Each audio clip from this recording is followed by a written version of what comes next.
Hello and welcome everybody to the DivineComedy.digital launch event.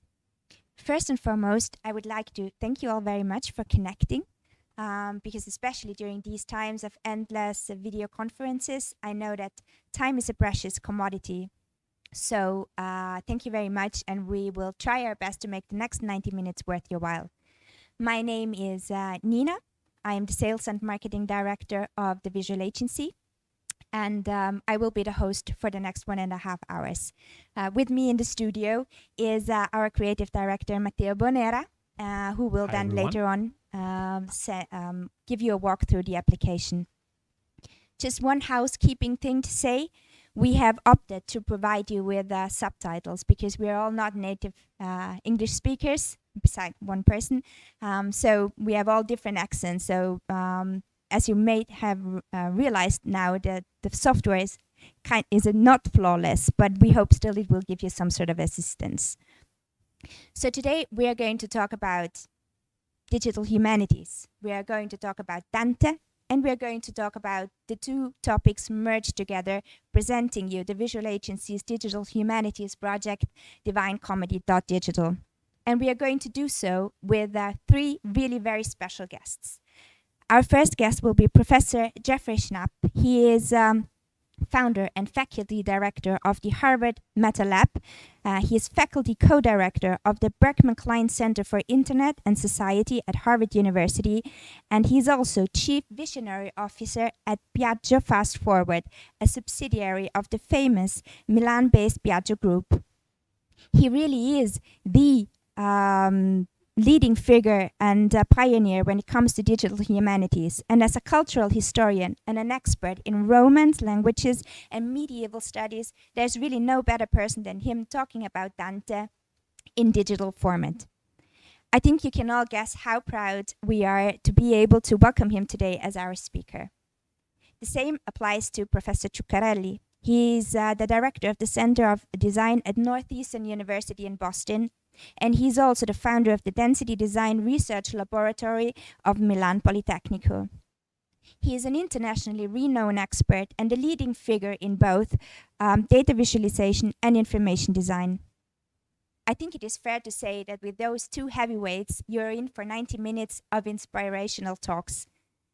But the reason why we are all here today is our very own Matteo Bonera, the creative director of the Visual Agency, innovator and creator of all our digital humanities projects, and who once more came up with a brilliant idea, and who will be presenting us the much-awaited application, DivineComedy.digital.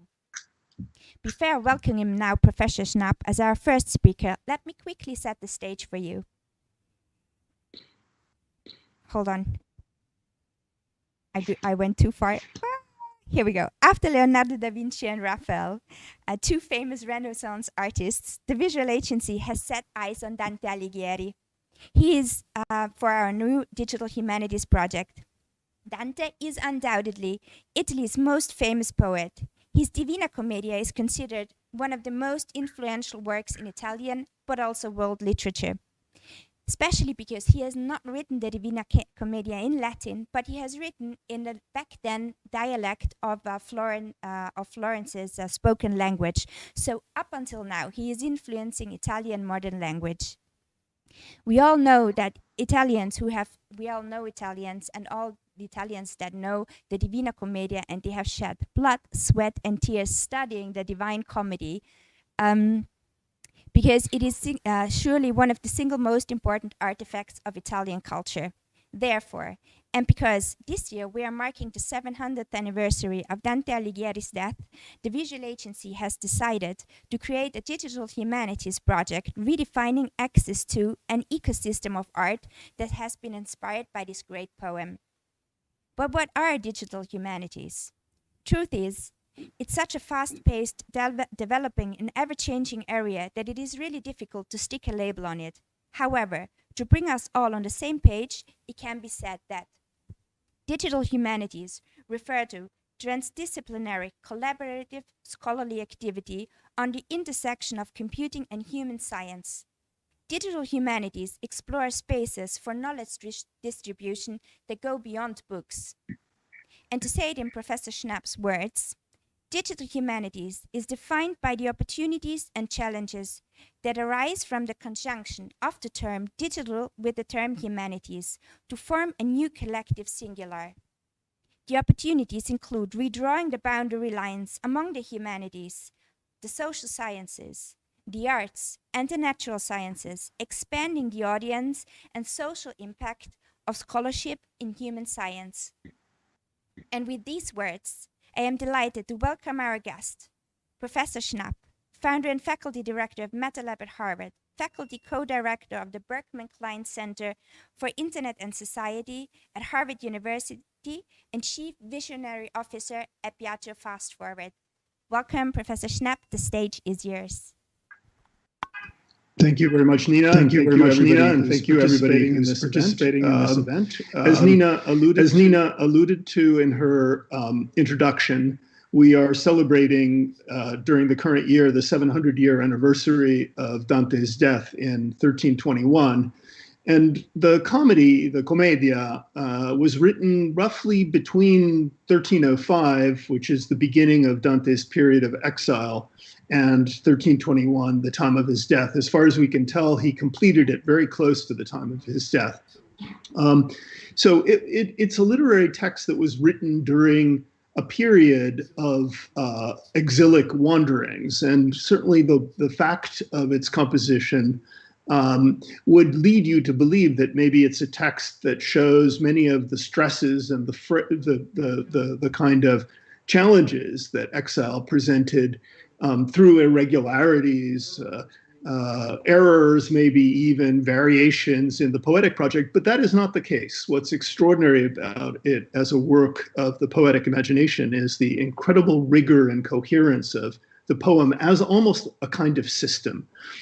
So I want to start with just some points that have to do with the nature of Dante's, this extremely rigorous poetic universe that the work constructs, and then gradually work my way to the question of what the visual corpus that DivineComedy.digital so richly documents, what that corpus is, what it tells us, what we can do with it, how it contributes to extending the poem all the way to the present, but also how the platform itself, the application, allows us to look at the traces that the poem leaves in the world, that it has left in the world for 7 centuries, how the application will enrich our ability to engage with that piece of reception history. So first, just a couple of background points.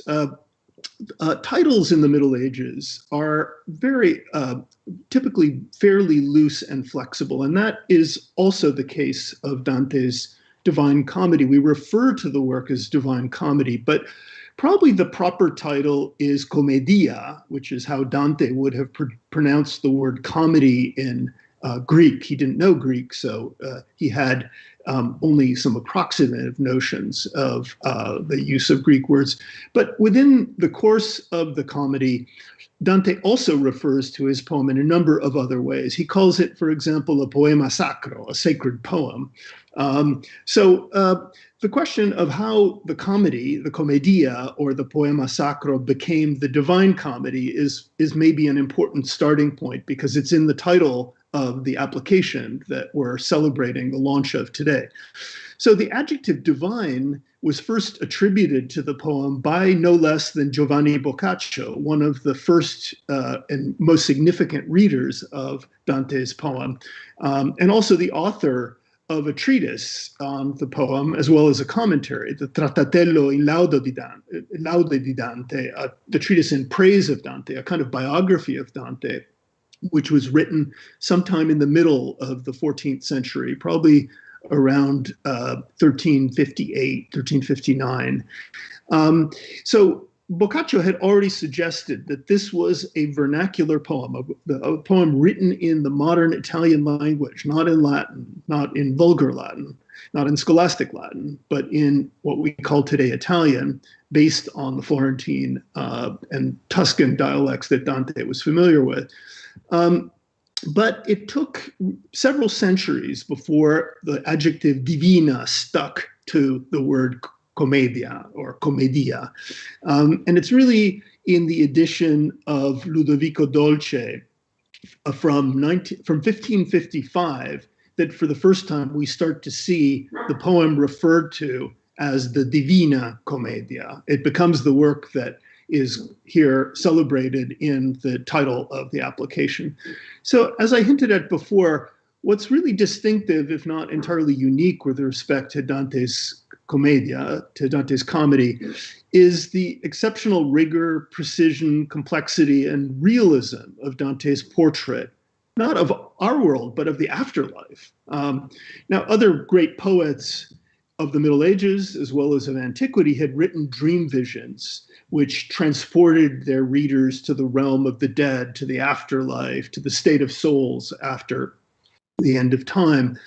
Poets like Virgil and like Homer had, for example, surveyed heroes residing in the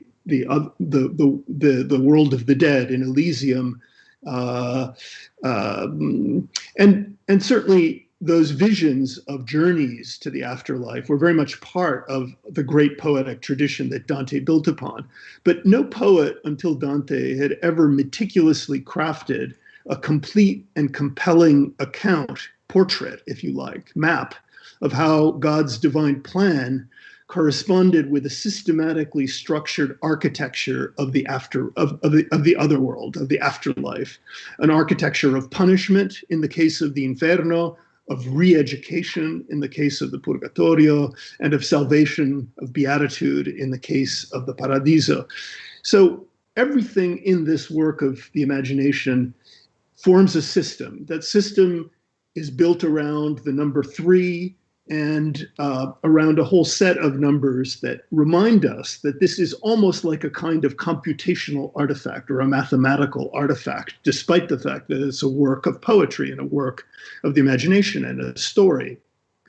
It has 3 canticles, which make up 100 cantos.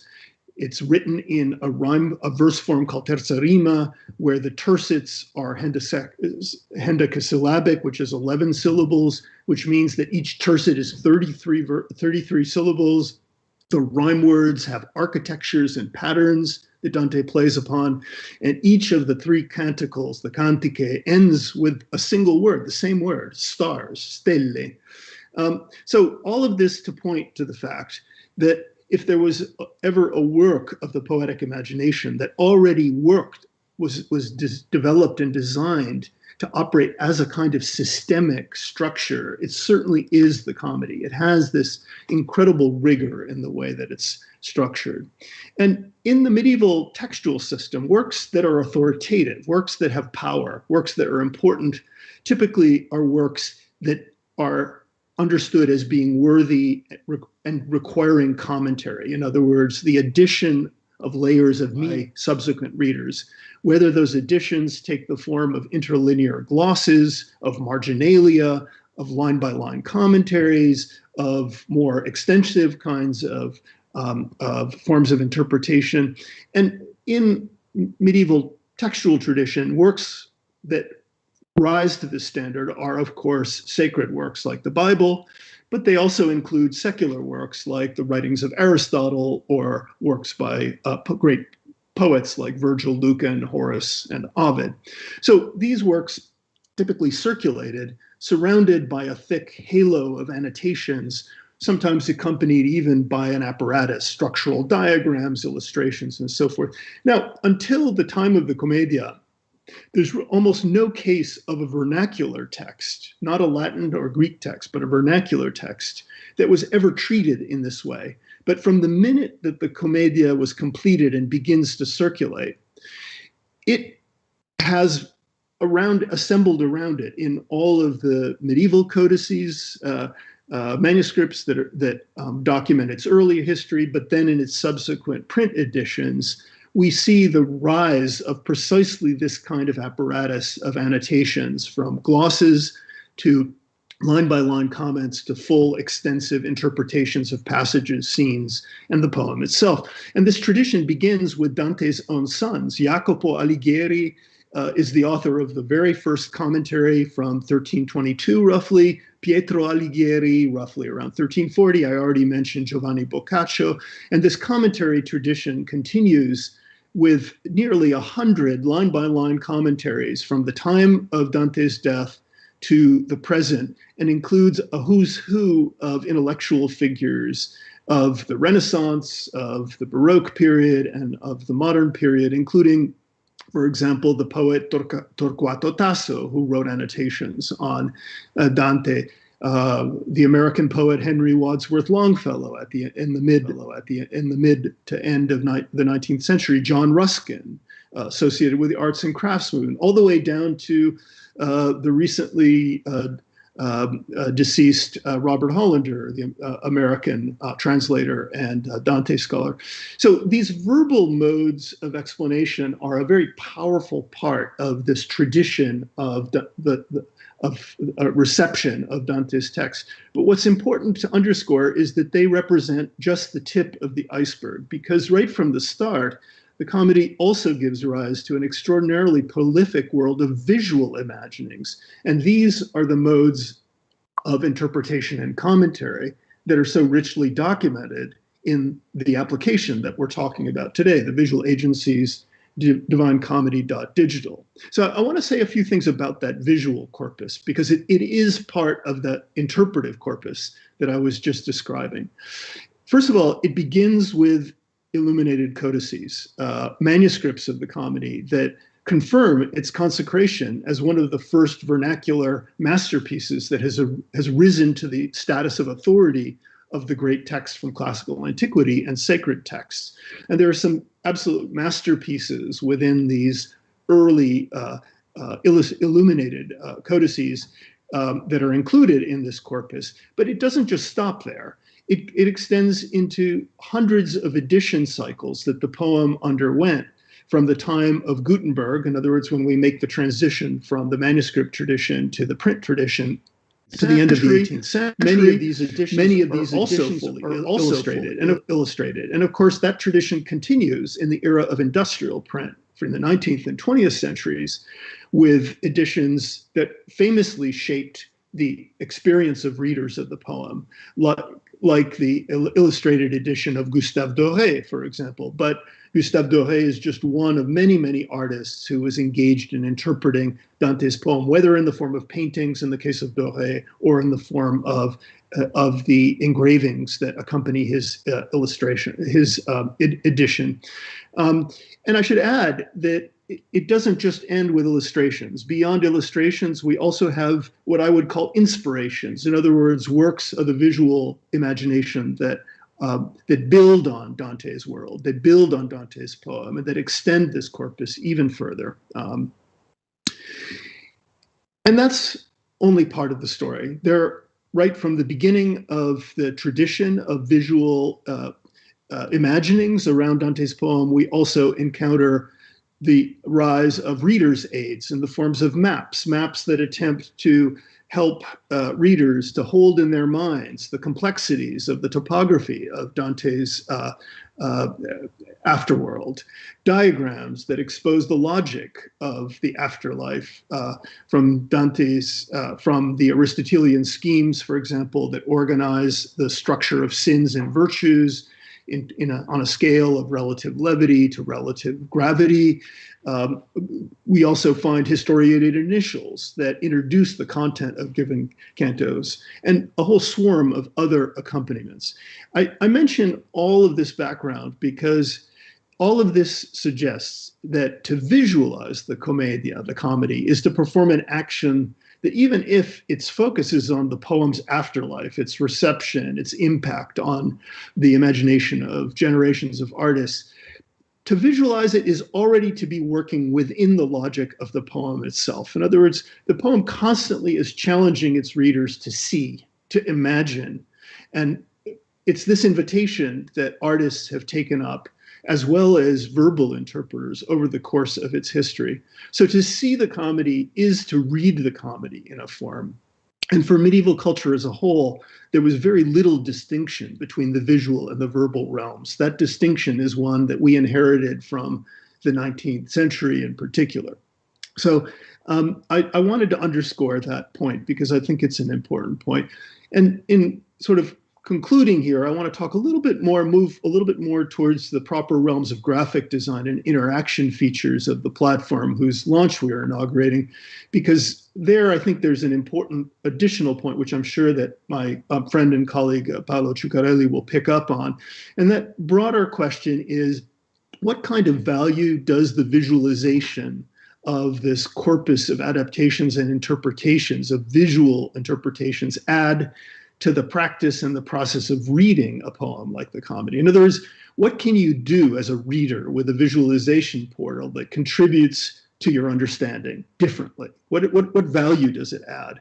And one of the values I think is a self-evident one. I've already kind of alluded to it. It's the ability to aggregate a vast and dispersed corpus under one elegantly organized roof, so to speak. In other words, to very quickly, seamlessly interconnect passages of a poem like Dante's, a poem that's more than 14,000 verses long, to the legion of works of art that the poem has inspired. To be able to move back and forth quickly is, of course, itself a powerful enabling feature that allows readers to see how passages may have been interpreted or imagined over multiple centuries, different pictorial traditions, even different pictorial media. So that's a value-added proposition in and of itself. But I want to point to a feature that's much less obvious, and I think is actually of equal interest, especially to scholars and to historians. And that's the question of how seeing this corpus as an aggregate, in other words, seeing the whole mass of visual interpretations, what do we see there that's different from looking at individual illustrations or interpretations of passages? In other words, by constructing this corpus and creating a platform like DivineComedy.digital, what we get is not only that individual micro experience, but we get a macro experience, a map of readings and misreadings. And that mapping process allows us not just to look at what's included, but also to look at what's excluded. In other words, where the gaps are, the absences. In other words, the places where artists and visual interpreters have not gone. In other words, what have they not illustrated? Where in the text does the text diverge from the visual imagination, and where does the visual imagination diverge from the text? And I think this amounts to thinking critically about the boundary line between forms of literary narration and visual imaginings of that very narration, and invites a kind of meta-reflection on the media specificity of poetry versus forms of illustration, painting, and visual representation. This traffic across media, of course, is one of the ways in which even the most powerful works of the literary imagination touch upon some of the specificities that make them either translatable into another medium or that preserve the distinctiveness of that particular medium. And indeed, I think if we look at the platform, and Matteo will walk us through it, we'll see many of the places where artists concentrate. They concentrate on certain aspects of Dante's world, but there are other aspects that are either difficult to capture or absent from that process of translation, of media translation. And I think for enriching our understanding not just of the poem, but the understanding of what art does and what the expressive powers and limitations of different media are.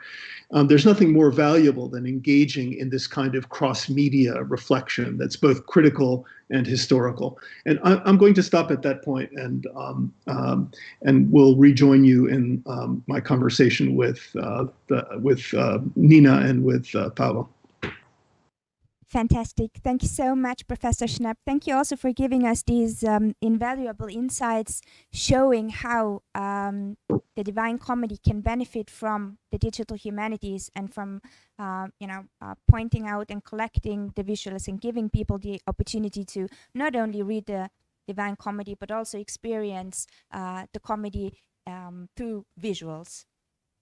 You are a cultural historian, as we have, I think, all realized throughout your talk, by training, an academic scholar, but you are also a chief visionary officer at the Piaggio. So my question really is something that I've pondered on the last couple of days is how digital humanities and your work in the digital humanities impact your corporate work, and if you think that there is that the corporate world can benefit from the digital humanities and how they approach cultural artifacts like the Divine Comedy. Yes, absolutely. I mean, I think that my training in the humanities has played a decisive role in a lot of the work that I've done in the technology field, and in particular, my role at Piaggio Fast Forward, which is in the domain of robotics.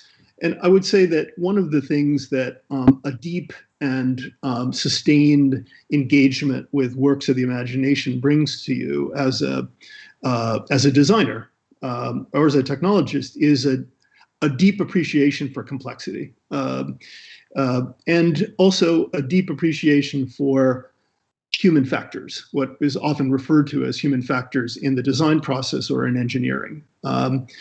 And I'll give you a very concrete example, and that is the area of robotics that Piaggio Fast Forward works in is the domain of robotics focused on mobility, on creating new vehicle types that avail themselves of all of the key technologies that are associated with self-driving vehicles, like self-driving cars, but uses them in a way that's distinctive to the philosophy that Piaggio Fast Forward developed in the course of its history.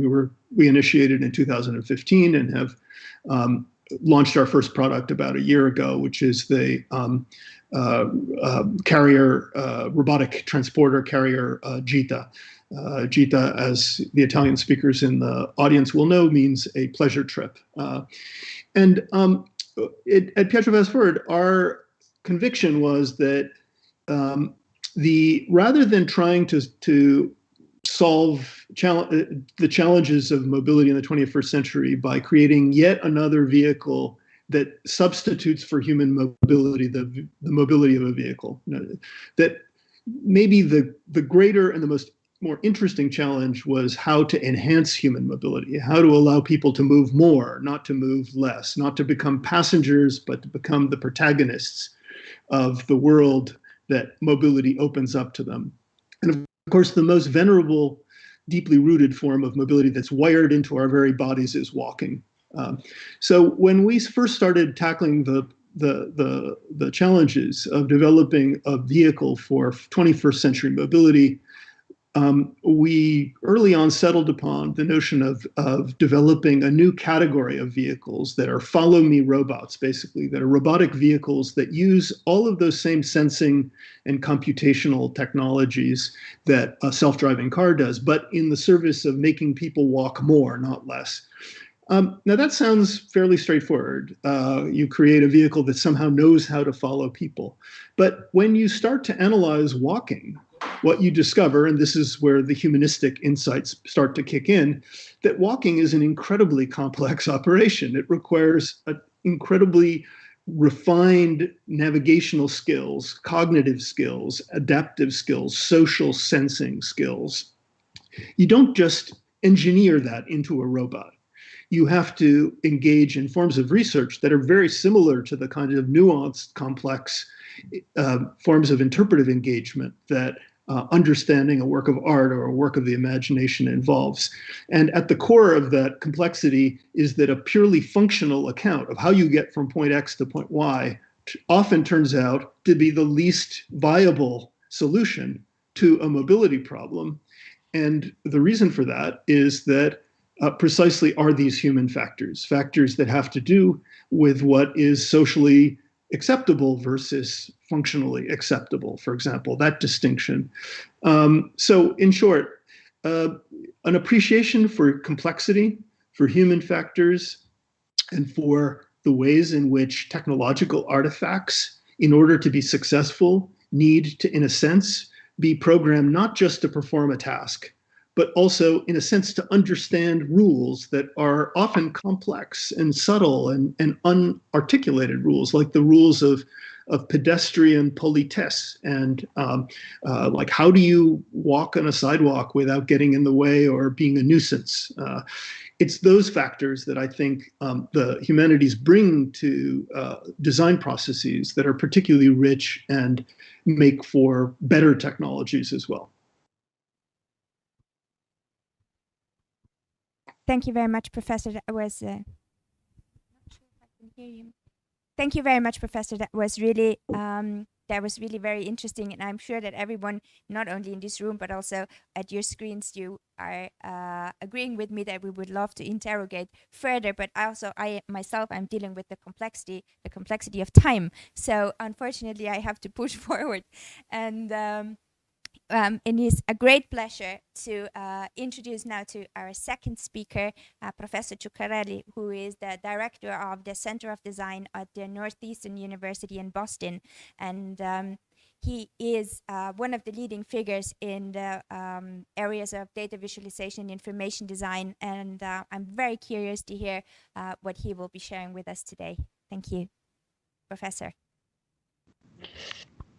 Thank you very much, Nick, for the introduction and good afternoon, good morning, everyone, depending where you are, and you was right, Jeffrey. My intention was to speak about what does it mean to transform digitally and visually the DivineComedy, and actually you covered mostly everything I wanted to say about it. So I have to improvise a little bit with my intervention, and actually, I would like to try to build on top of something that you shared, because I think that's really relevant. First of all, this idea of this combination between robotics and human factors, really incredibly interesting, and there is something that is happening at our university. Incredibly interesting from that perspective is a colleague of mine, Christian Klöckel, recently got a grant, an NSF grant, is the National Science Foundation here in the United States. They found a lot of research, and is a combination of design, robotics, and guess what, theater, because the point in that research is how to teach, in a way, robots to improvise. And how do you learn, and how can you teach, without knowing what, is the relationship between people and space, between people themselves? And that's something that theater can teach. So that's why, in this very interdisciplinary research effort, design is key, but also the theater department that we have is key, and they work with the Institute of Experiential Robotics. I think also the experiential robotic title is quite meaningful. So it's just one of the many examples of the incredible potential that this relationship between science and humanities has nowadays. So it's speaking about algorithms, for example, and all the biases that we know are embedded. So how can you understand that without putting the human at the center and the disciplines that have the human at the center? So that's one point. The other one that touches something that you said, Jeffrey, is I really feel kind of the responsibility that Matteo and the other designers could have, felt while designing this interface. What does it mean to create an interface for such a relevant corpus? So when you will see it, I don't know if anyone has the possibility, had the possibility to see it already, but when you will see it, you will see what I would describe as a kind of a traditional representation of the hierarchy that you have in the original text. That was a choice. Of course, it was not the only possible choice, but it was, I don't know, in the shoes of the designers, I would have been kind of scared of taking this decision. So what do we have to comply, let's say, with the original structure of the text and reflect it through the interface? Shouldn't we maybe try something different, because we are building a kind of a new edition, and so maybe we have to provide a new way to access. So I think in the marketing language, the visual agency claim that that's a new way, but so how new should it be? And I was thinking also, let's think to someone, a user that maybe didn't access that corpus before. I don't know if it exists, but let's think about a person that not had a chance to get in contact with the Divina Commedia. And now they see them through maybe that interface for the first time. So, that's the kind of responsibility I think designers have, especially with this kind of corpuses. And really, I would be scared in making that decision about what should be the form, what should be the map, what should be the structure of the text that people experiences. Okay, but that was my improvisation in a way, because I really wanted to highlight some of the points that you talked about because I think are pretty relevant. But my original speech was about what you see here in the background. That's a bridge, and of course it's not random. I decided to put that background because I think the kind of bridge we are talking about today, so the bridge between the digital and the humanities, the bridge between design and the humanities, and especially the latter, the bridge between design and the humanities, is something that we need nowadays more than ever. So in that, and funny enough, I think the humanities, especially when they started to work with the digital, they discovered that design could be a partner. So humanities started to work with the digital, started to work with data, and they found, along the way, and Jeffrey, you are part of this history, so you may comment on that. They found that they needed a different way to play with data that was not embedded in the practices of the usual, let's say, disciplines dealing with data.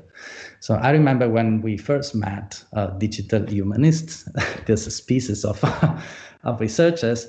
It was at the Stanford Humanities Center, and they were very genuinely, just honestly saying, we trust with engineers, with the computer scientists that we have here, and they are very smart, and yeah, I think we can agree, but we can't understand each other. So the way we see data, or the way we want to see data, the way we want to use it, is not reflected by the kind of interfaces that they provide us. So we need something different, and they felt that design could have been a way to do that. And then when we started to investigate a little better at density design in Politecnico di Milano, this relationship, we found a conference. It was 2010 at MIT. It was titled Humanities plus Digital Visual Interpretations Conference. And the description of that conference was illuminating for me. There was a text introducing the conference that literally, I'm quoting here, says, "Learning from communication design, interaction design, and industrial design will be vital to 21st century humanistic inquiry." So they understood, 11 years ago, that they needed something that design, communication design, interaction design, industrial design could provide that. A year later, in a book, we found another interesting quote that is, "Digital humanists have much to learn from communication and media design." At this point, I think 11 years ago or 10 years ago, I think that design didn't know anything about what humanities could provide to it. And I think that's what we started to discover in our relationship through data. Data was the kind of catalyst for that relationship.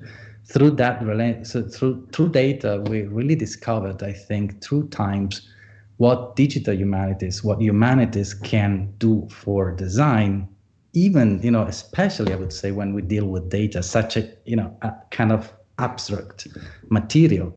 So when dealing with that, I think that nowadays more than ever, we have to really cultivate that bridge with the humanities in order to make those data really actionable and meaningful and usable in the current society. It's taking time. It's kind of a slow process, but it's happening. So I think nowadays it's clear that it's really difficult to put data in front of users, especially the non-experts, people that know nothing about data analysis, data, and they even don't want to look at your data. When you want to do that, you really need to play with a visualization as a language to translate those data in the minds of these users. And how can you do that without knowing, the rules of the language, what language means, and what translation is, and how this can work in the domain of data? How can you work without, for example, knowing the power of visual metaphors and using those visual metaphors to create an access point for the data? Not only with non-experts, I would say. I've been working in projects where we used visual metaphors, even in very analytical tools, to make the analyst, more comfortable with the meaning of this data. Of course, it becomes interpretation, and that's again a responsibility. So we are playing with the data in a kind of a more free way that entails some kind of responsibility. But I think that's the only chance we have to build meaning with data. That's just one point. Another point I think it's interesting is, and you mentioned that, Jeffrey, in your talk, is this additional layer of interpretation that we see in the Divina Commedia that I think points to something that is very relevant also in data visualization. There is the role of context. So this imagery that we see, around the Divina Commedia creates some kind of context for it. It links to a certain date, it links to a certain moment, to certain cultures, to certain techniques, and that's something that I think we should do also with data. So bringing data to a public often means to be able to add a layer of context, to contextualize data. And so instead of being these illustrations for the Divina Commedia, and instead of the Divina Commedia, you have a data set, but you have to add something to this data set in order to make sense of it. Something that was kind of very, was not neglected, but there was a fight against this kind of contextualization of data, because it was seen as a kind of a, hindering in a way the analytical process.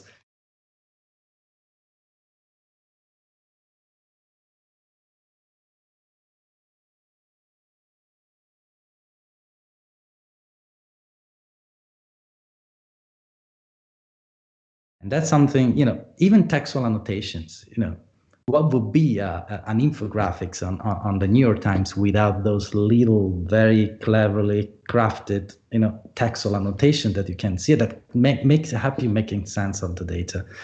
So being able to master, as the authors that the visual agency collected in this interface, as they did, we should be able to do in the field of data and data representation. So being able to add this context, this level of context, that I think it's really, really relevant. And I want to close with again advocating for the construction of this bridge. And I'm just wondering how we can do that in the field of education, because it's fairly difficult nowadays to find hybrid profiles that just incorporate the scientific culture and the design culture. And of course, it's even more complicated and difficult to find people that can provide you this the disciplinary richness of both science and humanities. So I would love to see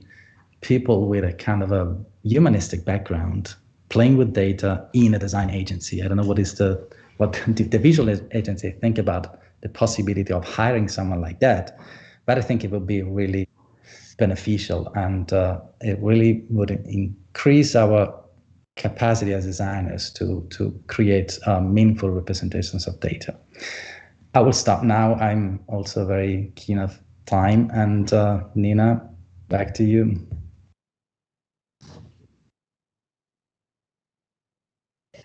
Really quite outstanding to understand how information design and design in general can learn from the humanities and the human sciences, but also vice versa. And also the fact that you have identified a gap of a professional profile that is actually able to, create this bridge between the humanities and the information design. Do you think that this could be something that has to be addressed? And I'm asking you this as a teacher, as a scholar, as someone who is teaching people, that this has to be addressed already in the educational phase, which means that when people go to the university, that they have to learn this interdisciplinarity between the humanities and between the design world. That they have to learn this already at a university level. Absolutely. I think one of the gaps, if we may point to gaps when talking about some of our universities, I mean, it's especially the ones that started with a very scientific background. Sometimes they lack this humanistic component, and it's not easy to get it from outside. Some of the bureaucracy in university sometimes, is not easy to overcome, so you cannot take courses from other universities, or it's becoming more and more open, and that's positive.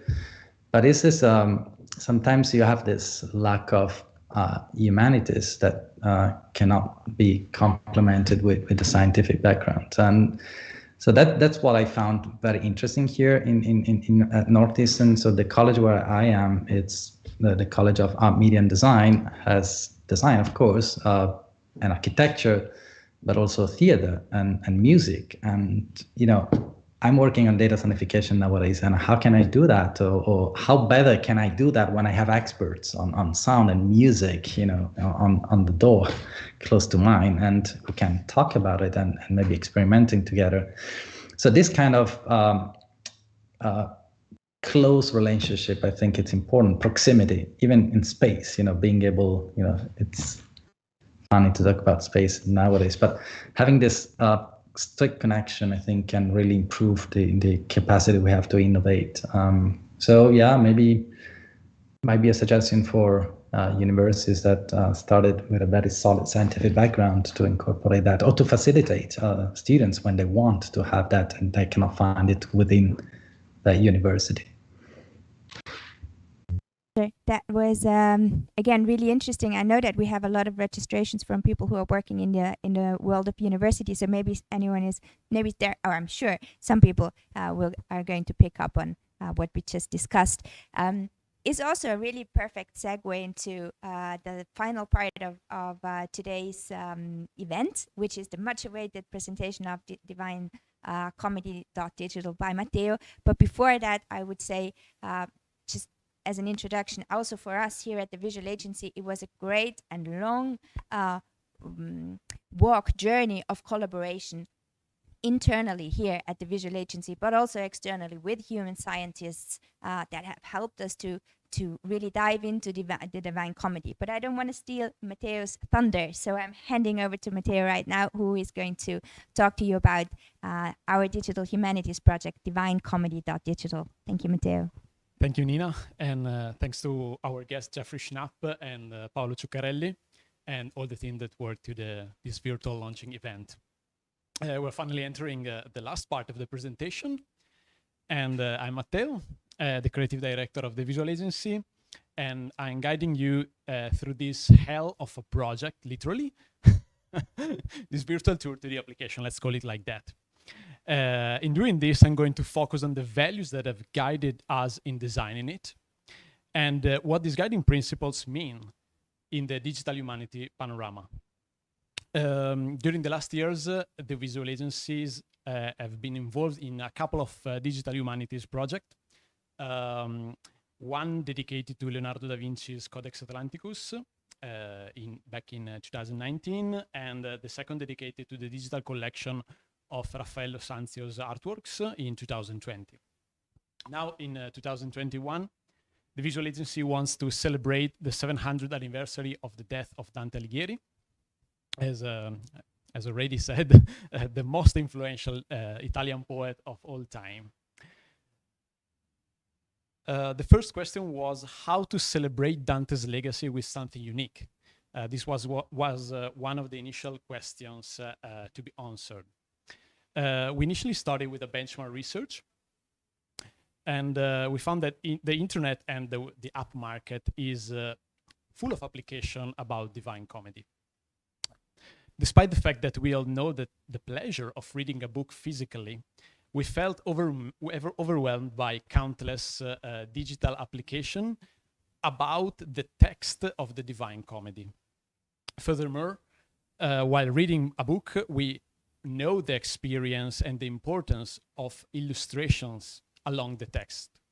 Now you can see here a famous engraving from Gustave Doré, an artist that already been introduced by Jeffrey Schnapp. And for instance, this is just one of the countless examples that significantly, in some sense, contribute to visualize the imagery of Dante mythic narrative world. And in some sense, in the beginning, we were feeling like those figures looking at this incredible sky with a lot of with a lot of potential path to be done. So I was talking about the uniqueness, and we found the uniqueness we were looking for not into the Divine Comedy text per se, but in the influence that this narrative world created by Dante has had in the last 7th century of art history. This narrative world has influenced tons of artists all around the world, depicting scenes from the Divine Comedy. And we want to show how Dante Alighieri's legacy has affected this heritage.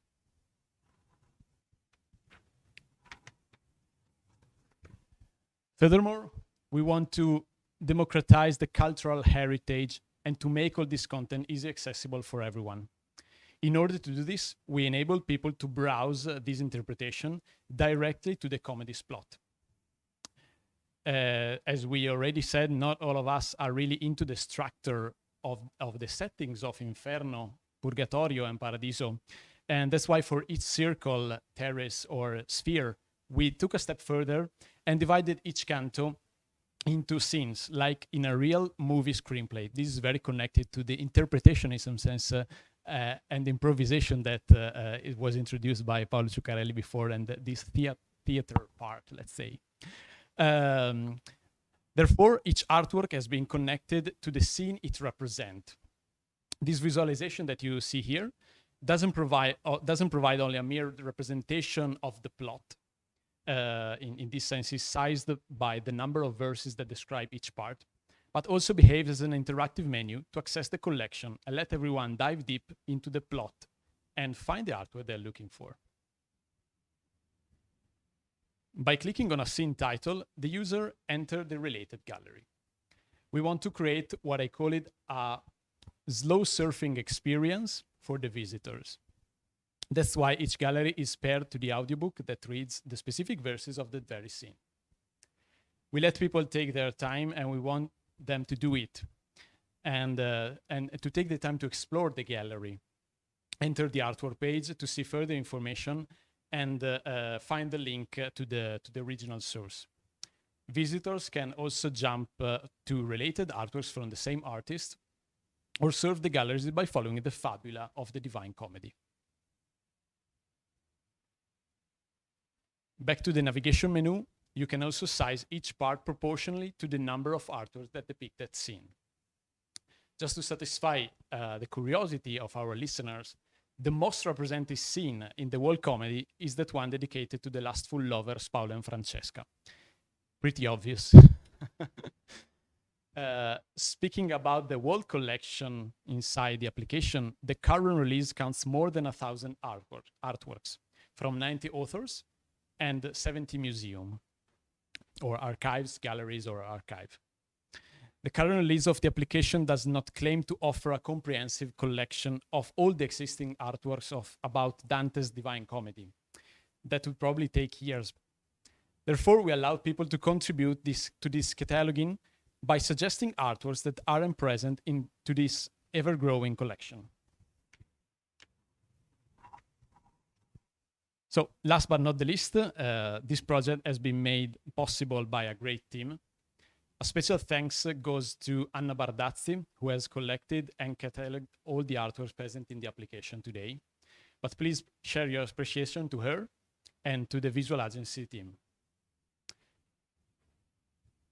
The project is available on the web URL DivineComedy.digital, via desktop, tablet, or mobile version. Let me thank all the listeners, and we are happy to answer your question if there are any. Thank you very much, Matteo. Thank you very much for your presentation. I do have one question as an icebreaker. So this is the third project of the visual agency that you have realized after Leonardo da Vinci and the project that about Raphael, the famous Renaissance artists. I was wondering, what are the lessons learned from these projects, from these digital humanities projects? What are the lessons learned for the visual agency in the future? Okay, nice question, Nina. We can say that the Visual Agency's project about digital humanities are the research and development project that we do internally in the Visual Agency. And I think that is very important, and I see a lot of connection between what we do in the daily business, which is related to data visualization and information design. And we love to apply all this knowledge to project that deals with something different than only data. In the digital humanities, we see that data, and in that sense, the metadata, are just descriptors of the cultural object per se, but the cultural object is also something, an image, a text, a model, let's say a sculpture. And I think that having this experience in the business we're working in facilitate us to improve our knowledge about the information design itself. And I think that this project represents, in some sense, a way to go ahead and experiment with stuffs that are not related with the daily business, but something, in some sense, more even more complex. Mm-hmm. Thank you very much, Matteo.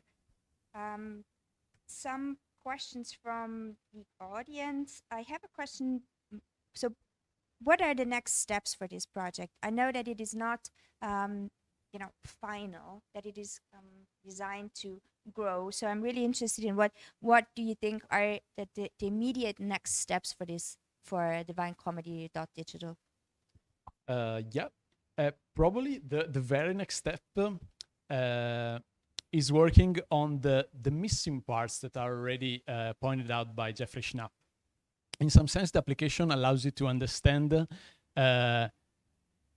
on one hand, the most beloved scene that everyone want to interpret with their artistic vision.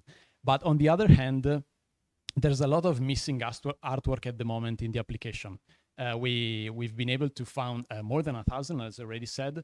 But I think that the most interesting part related with the future of this project is to allow scholars to dive deep into this application, and in some sense help us in finding the missing artworks. That's why we have provided this part in which people can suggest the artwork that are missing at the moment. And I think this project and also those one from Leonardo, Codex, Atlanticus, and Raffaello Sanzi's artwork have a very specific way of represent this cultural heritage, and allow scholars to understand them in a more in a thing that is more relevant for them, so digitally, let's say. And also we have found how the virtual experience that we can have in this project allows people to take a look at this important, very important subject like Raffaello artworks, like Leonardo, Codex Atlanticus, and allow them to dive deep into those specific cultural objects and provide them all the access point to analyze them, even if they are not familiar in some sense with the object itself, but also for the scholars, for the domain expert to dive deep and find cross path between these very complex content. Thank you very much, Matteo. I think that was question and answer in the spirit of collaboration that we have heard mentioning previously by Professor Schnapp and Professor Ciuccarelli. Another question that is very interesting. It is also something that Professor Ciuccarelli mentioned before, is the tricky design choices that you have had to make during the design process of the application. So the question is, can you let us know what design choices informed the application? Why have you opted, for example, for a lateral scroll, and why have you chosen the selection of colors that we have seen? I'm feeling the responsibility to answer this question. Not only the responsibility to answer now, but also the responsibility as a designer, as already Professor Ciuccarelli said. And I'd like to take a step back to what Jeffrey said before about the human factor itself. And the human factor itself is related with habits. And as I was saying, we had tried to design something that we call it a slow surfing experience. And in order to break those habits of humans, we designed something that has this very particular horizontal scrolling, because we want to break that habit that people have in scrolling vertically on Instagram. Okay, everyone knows this feeling, and we want to break these habits. And that's why we basically come up with this idea of horizontal scrolling. So we want people to take their time to slow surf inside the application. On the other hand, talking about the interface that we come up with, one important thing that we have decided is related with the order of the menu itself. If we think about all the representation of the Inferno, all of this representation goes from top to bottom. And but if we take a look at the Divine Comedy structure, the whole structure of Divine Comedy, and we try to take a step back in some sense, and we want to visualize the Inferno, the Purgatorio, and the Paradiso, we need to break this top to bottom rule. This also allows people to take their time to understand it in some sense, so break again these habits and whatever. And I think these design choices have made people, allow people to understand the structure of the Divine Comedy from far away, let's say. In order to do it, we also come up with this idea of this gradient that you can see in behind the desktop version of the interactive menu. You can see that in the bottom there is this kind of red that represents Inferno, of course, and while going up, we pass through this yellowish color, and then we go through the typical blue, light blue of the Paradise. If you interact with the menu, the visualization changes the colors and allows people to understand in which part of the whole structure of the Divine Comedy, in sense of this gradient that goes from red to blue, and allows them to understand in which part they are. So if you enter in a specific gallery of a scene, you will see the background that depends on that very specific part and that very specific color of that specific part. So this, in some sense, was quite a strange idea, but I really think it worked, and I think that allows people to, in some sense, dive deep into something that is changing and is changing along the fabula of the Divine Comedy in some sense. I think this concept of slow surfing is really it's really quite interesting, and it takes a lot of effort to break people's habits. So I think that once we are diving into these new ways of experience, and I invite really everybody who is on the talk to go and have a look at DivineComedy.digital and really experience this new way of slow surfing. We have other questions from the audience, which is also about growing the body that is behind the application. So one person asking does the platform also link to interactive artworks such as video games, which could be an additional source to grow the corpus? This is a very interesting question. Also because I'm very fan of old arcade game when I was a kid, and at the moment, in order to make something doable, we in some sense. We focus our first release on the, let's say, the most famous artworks of depicting the Divine Comedy scenes.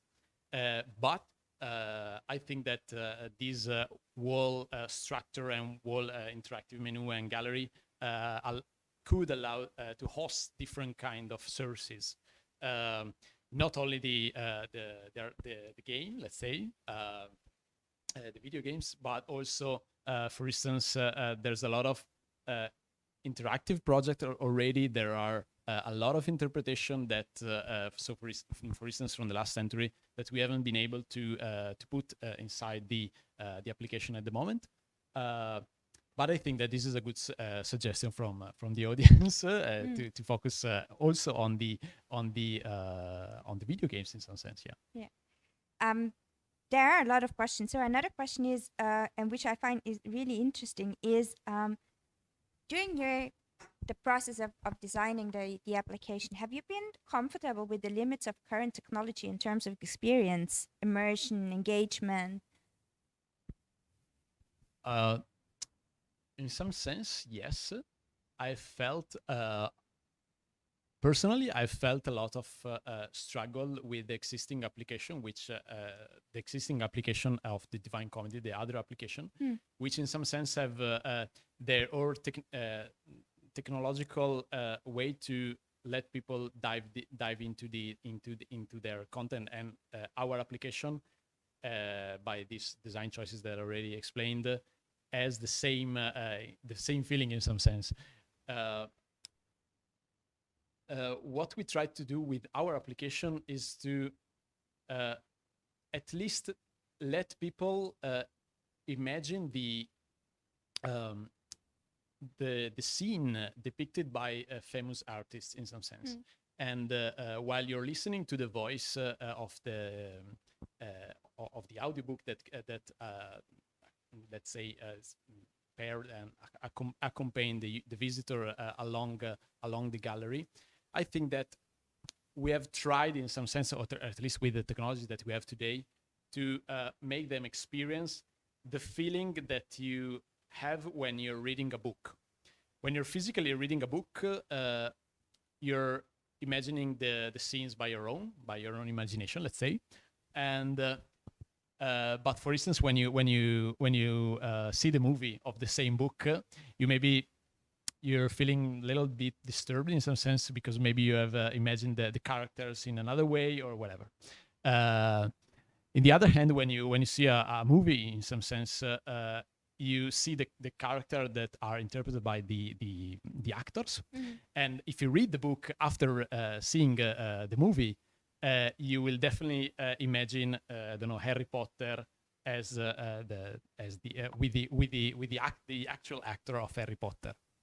So in some sense, I think that we want to preserve the sacrality of the physical book itself, that you can read, the Divine Comedy text, along with the commentaries, of course. But we want to provide people a way to experience the Divine Comedy by listening to the audio and providing images and interpretation of that scene. That's why, in some sense, we have tried to. We don't want to replace the current Divine Comedy, of course, but we want to people to have this kind of new experience of the text itself. Thank you very much, Matteo. I fear our time is running out, and which leaves me to do pretty much only a couple of things, which is, first of all, to thank our guests, Professor Schnapp and Professor Ciuccarelli, for dedicating us their precious time. Thank all the participants for sticking around, for listening to the talks, and as well for dedicating our precious time. And obviously to thank also Matteo for giving us a walk through the application. The application is now live. It's free. It's accessible for everyone. So please do go to DivineComedy.digital, have a look, experience the slow surfing, dive into the world of Dante, dive into the ecosystem of artwork that has been informed by the poem. And yeah, there's really not much else that I can say other than yeah, to wish you a lovely rest of the day, a lovely evening, depending on where you are. And finally, I would like to invite you to take a screenshot of the our newsletter QR code, so that we can continue to keep you informed about all things data visualization related. So thanks again to all of you at your screens. Thank again to Professor Schnapp, Professor Ciuccarelli, and thank you very much, Matteo. Thank you too, Nina. Thank you. Goodbye. Bye. Bye, Thank everyone. you. Bye. Thank you.